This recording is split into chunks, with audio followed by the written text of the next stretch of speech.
Welcome back to Inside Politics. Our guest today is Nashville Congressman Jim Cooper. Congressman, another issue that divides the nation and your party apparently in the House is whether to impeach President Donald Trump. Recently, the House defeated such a resolution. You voted no on that resolution. There are over 100 members in the House that are for that. Why did you vote no? Well, first, the investigations are continuing, and we are looking for the real evidence, the real facts. The Mueller report was a little bit of a disappointment because he pulled a lot of his punches. He basically said that you could not indict a sitting president. The Justice Department has already said that. That's Justice Department policy. But that was just a memo. That's not a law. That's just kind of a practice to protect incumbent presidents. And you know, the number of infractions is so great now that more and more decent, God-fearing Americans are extremely worried about what the president's up to when he's talking alone without anybody knowing what he's telling Vladimir Putin or some of these other world leaders like the Saudi Arabian leader, who everybody knows they murdered that journalist in Istanbul. There's a lot of crazy stuff going on. And even the love letters to Kim Jong-un, the North Korean leader, you kind of think like, what's going on here? Because they just conducted more rocket tests. They've preserved every inch of their nuclear program. Something is a little bit out of whack here. And I'm very disturbed that the National Security Director, Dan Coats, former Republican Senator Dan Coats, has now been fired and going to be replaced by somebody from Texas who doesn't have nearly the track record of solid national security credentials. So this should be a deeply worrisome time for all Americans. You mentioned your unhappiness or disappointment with Bob Mueller. He just came before Congress in this past few weeks. Were you disappointed in his presentation there? Not just because what he did and didn't say, but just sort of how he presented himself. He did sometimes seem to be a bit confused. Well, it's a complicated thing, but he seemed to have lost a step or two. And you know, I'm not faulting the man because he's a great patriot, you know, from his service in Vietnam through. But this is complicated stuff, and you need top-notch investigators to really find out what happened. Now, your other Democratic colleague in the Tennessee House delegation, Steve Cohen, has been one of the leaders among impeachment. Why is he a yes and you a no? Have you talked to him about that? Well, Steve does a great job representing Memphis, and I try to do a good job representing Nashville. You know, everybody's their own boss in Congress, and I try to listen carefully for the evidence. And really, any successful impeachment would have to be bipartisan. Are you running out of time? If impeachment is the goal, is there enough time left to build enough support slowly, not only in the Congress, but in the country, to make it bipartisan? Because it's not headed in that direction right now. Remember, impeachment by itself really does nothing. That's just an indictment. For anything to have effect, it would have to lead to a conviction in the Senate. And most people think there's no chance of getting two-thirds vote in the U.S. Senate, a Republican U.S. Senate, and for conviction. And a failed impeachment effort re-elects Donald Trump in 2020?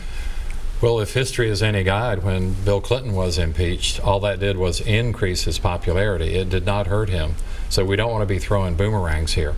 So you're basically in support of where Speaker Pelosi is, which is to focus more on the 2020 election to defeat Donald Trump, if that's possible, rather than try to go after an impeachment. Well, and that's ironic, as you know, because I haven't been Speaker Pelosi's biggest fan, but on this issue, I think she's being very prudent. Because right now, the Democrats only control 1/6 of federal government, the House of Representatives. And we could lose control of that if we mishandle the impeachment issue. Well, since you brought up your relationship with the Speaker, there are those who say that you can already see within her first year of being back that she was about the only person within the Democratic Party in the House that could be navigating the party through all the strange things with what she has going on in her own caucus and then dealing with things going on almost every day with the Trump administration. She has been a very able leader, and I've been pleasantly surprised with that strong leadership. She really, with her past experience as Speaker, knows what she's doing. She's not a rookie. There's at least 20 Democrats running to be the presidential nominee for the Democratic Party. Some have been in Nashville in recent weeks. Have you picked a choice yet that you want to back? I have not. Let's be honest, there are way too many people running for president, and they each have something to offer. But what's your criteria? What's most important to you to pick in a presidential candidate this year? Well, I want somebody who's for the right issues and somebody who's electable. It's that combination. They have to have a good heart and a good head.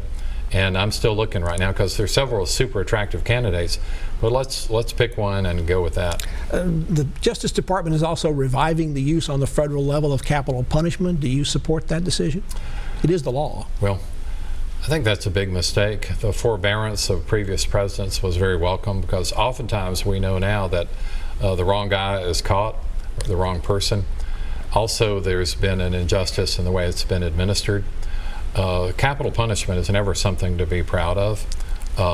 In extreme cases, perhaps it's still useful, but it almost seemed to be a campaign tactic to re-announce the executions now. Been some controversy in Nashville about ICE officials trying to start to arrest people that they think they have deportation things on. Right now, the local officials are not allowing their people to assist in that. They're trying to help crowd control.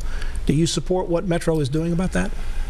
Well, I think the ICE deportations are another big mistake. Again, it seems to be used primarily as a campaign issue. Metro Police should not be viewed as deportation agents. It's a completely separate law enforcement function.